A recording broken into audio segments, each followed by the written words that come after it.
Hey, what's going on, guys? Like Butter here. Welcome back to another Division video, and today I am really excited to share with you my Predator's Mark build for 1.8.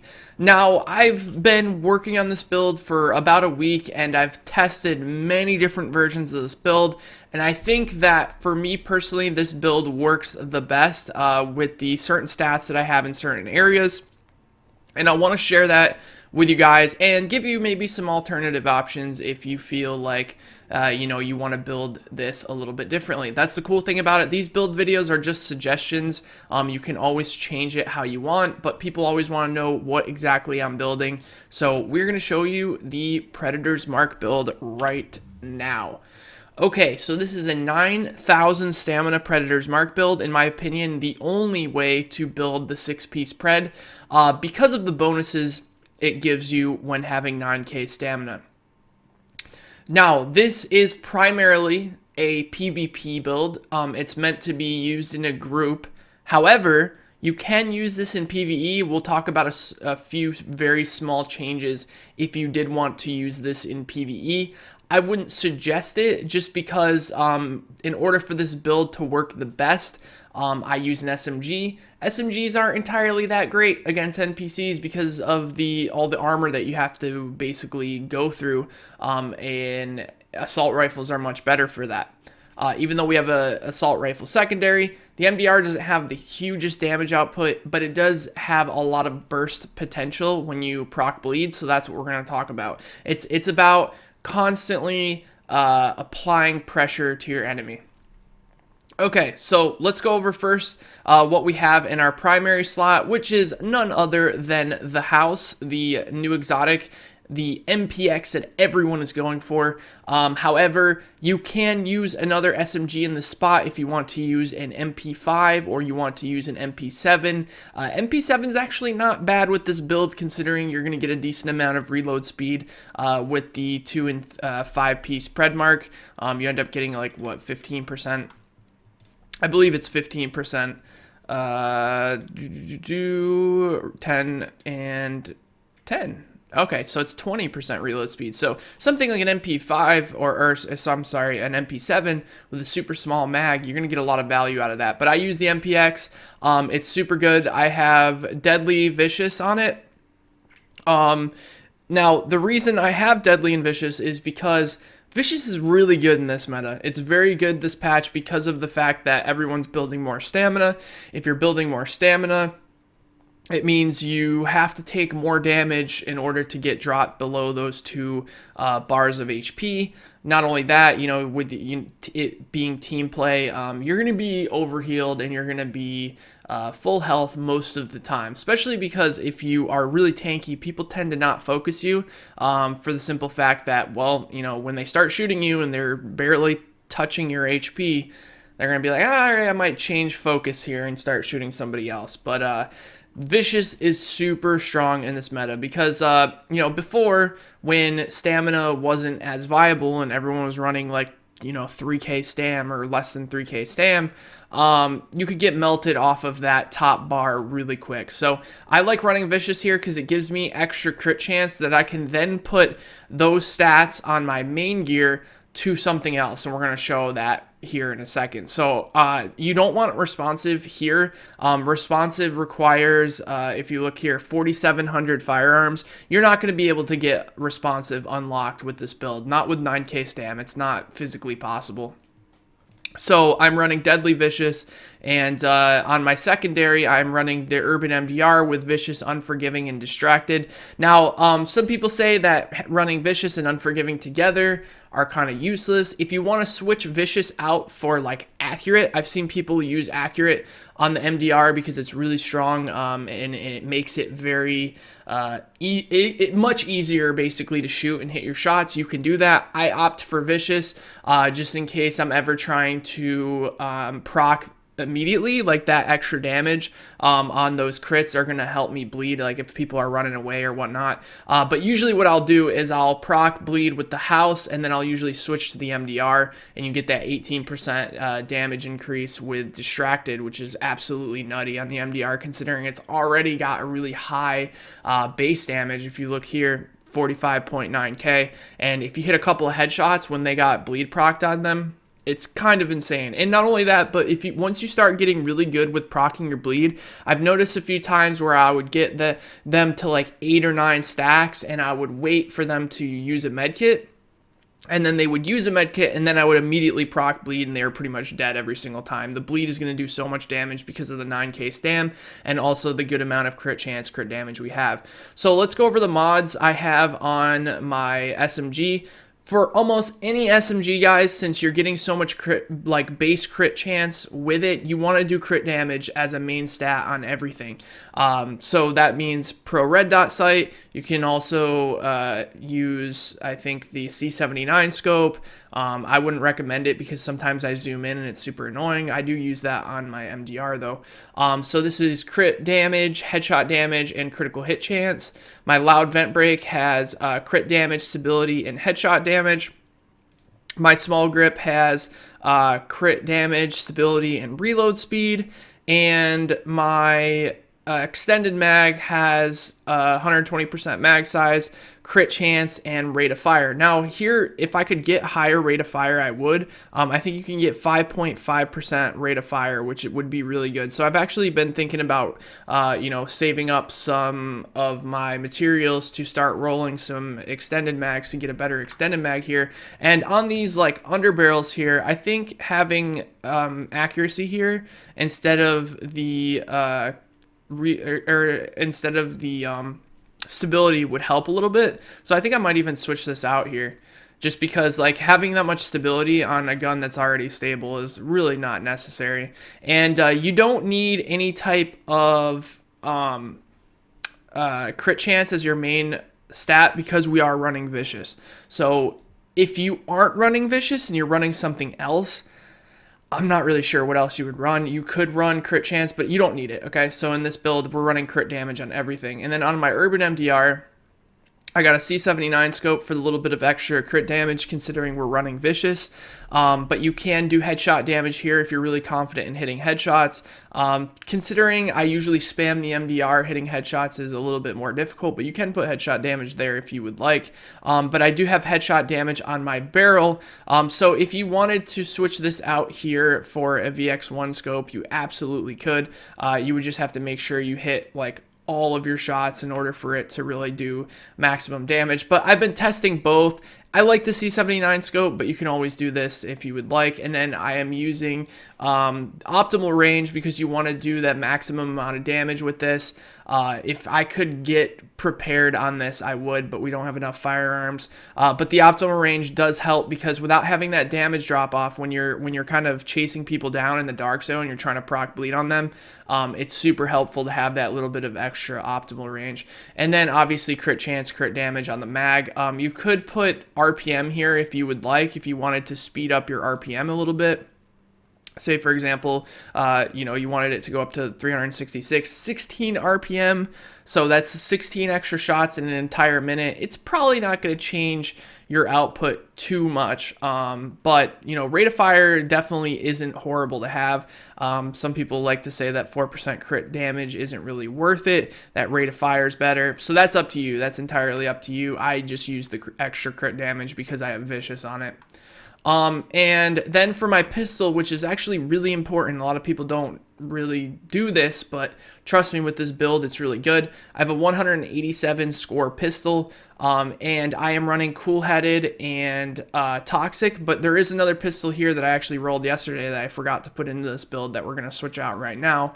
But I was using toxic primarily for the extra crowd control that I could do with my MDR. So for NPCs, sometimes I would shoot them and then I would switch. Or if I was just trying to get my signature ability back and I was trying to proc cool-headed, it would allow them to stand still and I could hit a lot of the shots. But this is 100% better, and I'm going to show you guys why. I'm going to throw the Tyrant suppressor on. And the reason this is better is because predatory. The problem with this build, guys, 100%, is that Predator's Mark, when you have 9,000 stamina, is very hard to sustain, which is why we're running skill power on most of our gear to kind of make up for that, to give us more cooldowns, more heals, because it's the only downside of Pred Mark. You're super tanky, you do tons of damage. The only downside is that you have absolutely no sustain. So having predatory on your pistol, the reason we have a low level pistol is so that our requirements are lower so that we can unlock them.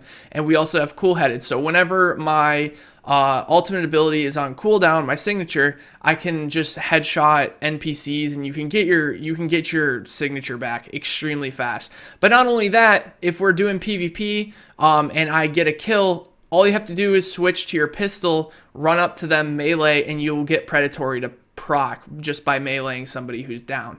So I think that running this low level pistol has helped this build a lot. And until they change the way it works, it's definitely worth taking advantage of, considering the lower cooldowns. Now, of course, your pistol is going to do a little less damage, but I mean, come on, 2k damage difference, really not that big of a deal, especially considering you want to do less damage when you're shooting NPCs because you want to get as many cool-headed procs off a single NPC as you can get. That way you don't, clear an entire landmark and still need your ult to come back. Okay, let's get over to the gear. So we're running stam on every piece.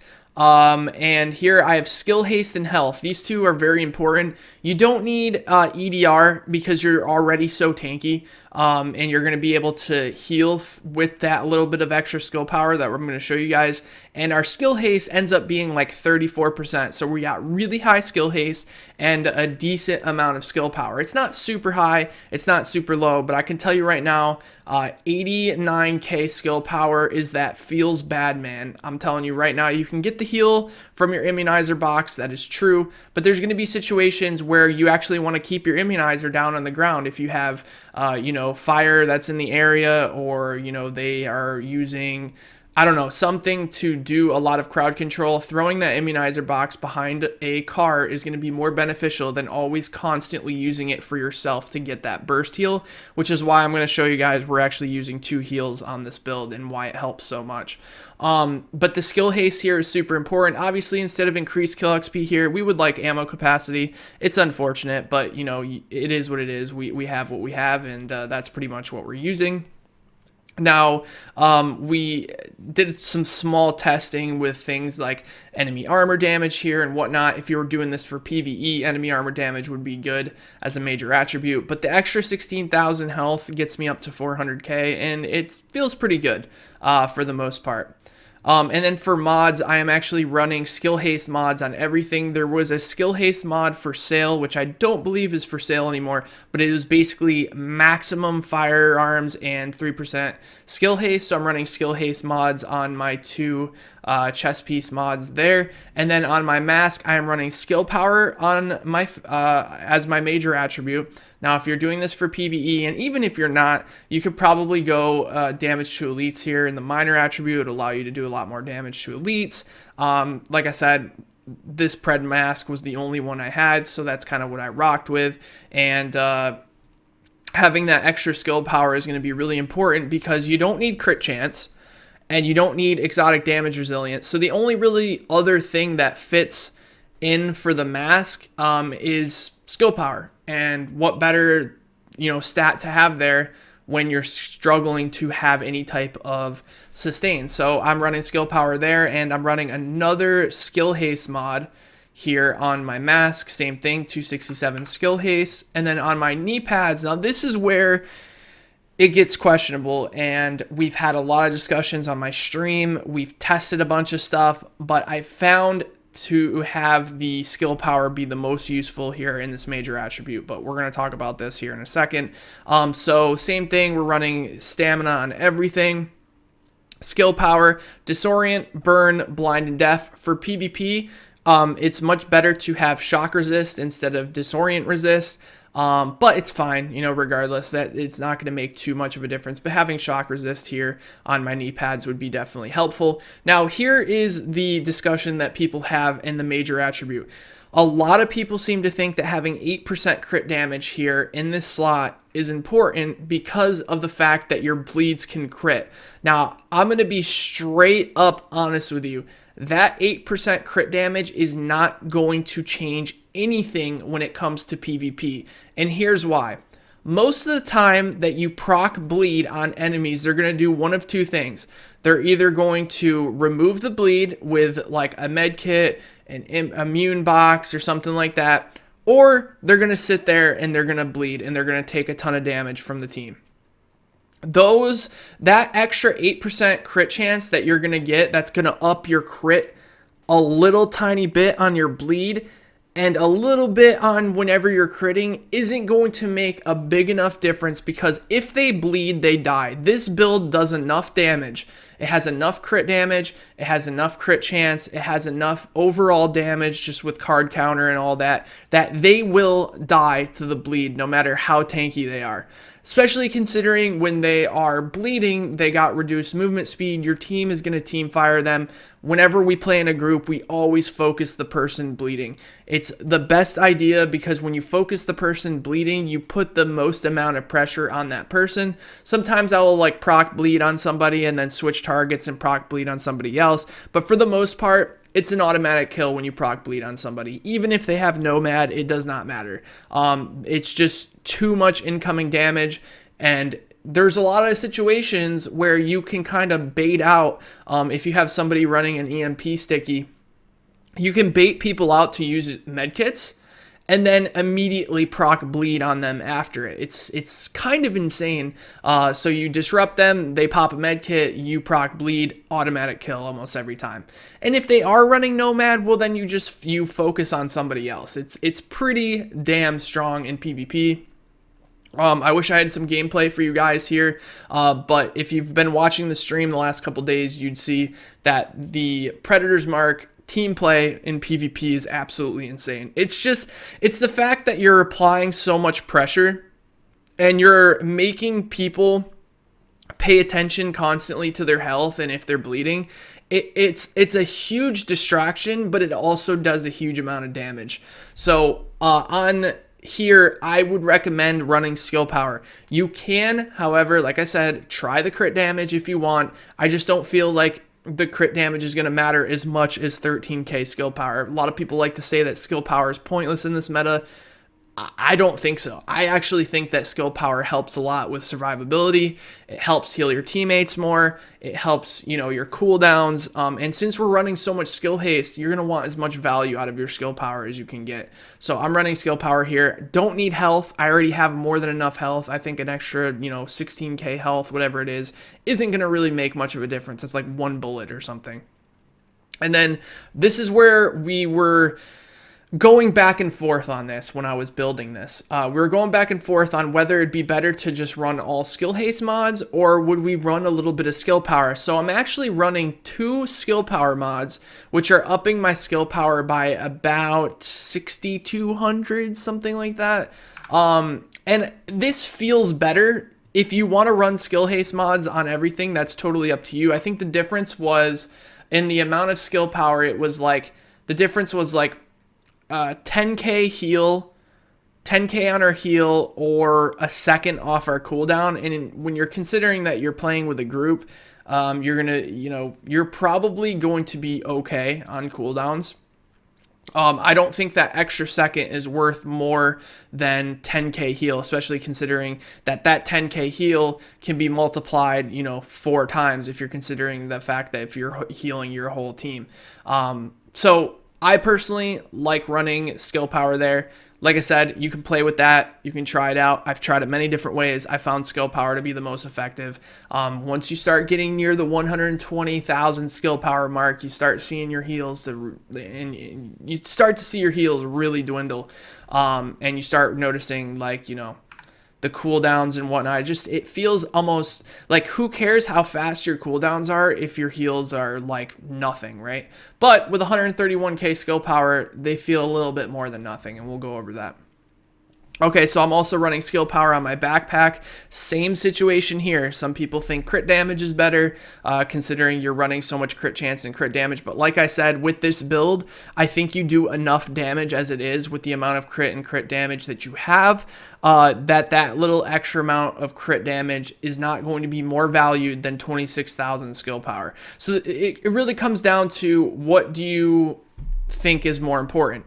26,000 skill power, or do you think 16% crit damage is more important? You gotta remember, crit damage only affects when you're critting, which you're going to be critting a lot. That is very true. But what happens when you're using your MDR? You don't have a huge amount of crit chance on your MDR. We are running Vicious for sure, but I think it's still only like 15% crit chance. I think more value is going to come from the skill power, considering, like, you know, you're going to have someone in your team running Pulse. You could even run Pulse if you would like. If you're running with a healer, you probably don't need 2 heals. That's entirely situational, but we broke this down over and over and over again. And to me, 26,000 skill power is much, much more beneficial than the other things that you could get in these slots. And for my mod, I am running a stamina mod with skill power as well. And then for all of our performance mods on all our gear, we're doing first aid self heal to get as much heal as possible, because like I said, the sustain on this build is definitely a problem. Okay, over here on our gloves, this was another questionable pick that we had to make. We were trying to figure out what was more beneficial, 6% crit chance or 12% SMG damage. Now, I think that you could, if you wanted to, switch out skill haste here for SMG damage if you wanted to maximize your amount of damage. But like I said, this build, in my opinion, does enough damage as it is. They're either going to remove the bleed or they're not. And if they don't remove the bleed, they're going to die. And that extra 12% damage on the SMG is really not going to make or break that, in my opinion. So we opted to keep the skill haste to get as much skill haste as physically possible. I think people really underestimate how important skill haste is. It is still super, super viable, even if you're running with a team. Considering you're going to be running shrapnel as a talent, and you can't really run triage because you're going to miss out on some really good talents. We'll talk about that in a second. But I'm running skill haste on pretty much everything, especially here on my holster. Now people say, oh, you can get health here, 7k health, not going to do anything. You could get reload speed, definitely don't need it, although it wouldn't be terrible because you're getting a lot of reload speed from the build itself. Probably wouldn't be awful, but the 7% skill haste to me makes a huge difference because your skills are coming off cooldown a lot quicker. And yeah, that's basically the build, guys. That's pretty much it. Let's go over the talents really quickly. So for my talents, I am running critical save. So you're going to use a med kit at low health to increase your damage resistance by 20% for 10 seconds. That's huge. That's super, super strong. It's very good. And then over here, you are going to use combat medic, which is going to heal your team in a proxy of 20 meters, which is a huge range, by the way. That's way bigger than you would think. That's going to heal them by 40%. That's really good for team play, and you want to be running Shrapnel. This is the most important talent when it comes to Predator's Mark, and the reason for that is it allows Predator's Mark to turn from a single target gear set to a area of effect gear set, and that is hugely important. You have a 30% chance of proccing bleed on other enemies in a 10-meter radius. 10-meter radius is a lot bigger than you would think. That's the range of your buff on responsive. So you guys know who used responsive. It's a pretty big range, and that's really good. And then I use one is none. This is the only questionable one on this particular build, because considering the fact that you're using an SMG, you're probably not going to be hitting headshots too often. If you're on console and you don't feel comfortable hitting headshots and you want to shoot more for body shots, I would switch this to something else. But you know, I usually aim for the head quite a lot, even with SMGs, as long as you know that you're going to hit the majority of your shots. And then on my skills, this is where you can kind of make a decision between the two. I run double heals if we're running in a group without a healer. If we are running in a group with the healer, I will run a pulse. as my first ability, and then I will run a heal as my second ability. You can also use booster shot. I think the most effective that I've seen in PvP has been immunizer booster shot. The booster shot just gives so much like resistance and damage, and considering you have 130 skill power, it's not like a complete useless heal. It's a decent amount of heal. It ends up being something around, let me see here, 78,000 for yourself, 63,000 HP for teammates. But then if you use this heal, you get 131,000 for yourself, and you only heal teammates for 59k. So that's going to be more of like a selfish pick there. But you know, if you feel like you need to stay alive more, but you got to remember the thing about booster shot is it may not look like a huge heal, which it's not. You use booster shot for the damage resistance, and you use it for the damage boost, and having that little bit of extra heal is pretty strong. Now I know some people are gonna be like, well, it's so much, like, you know, that heal is so useless, why not just run, you know, 89,000 skill power and then put your stats into other things? It's because putting those stats into other things, yeah, I could get a little bit more crit chance, yeah, I could get a little bit more EDR or something like that, but I don't think this build is necessary. This is that is necessary on this build, I should say. I think that this build here is probably one of the strongest PvP builds I've ever made, and I would love for you guys to give me some feedback on it.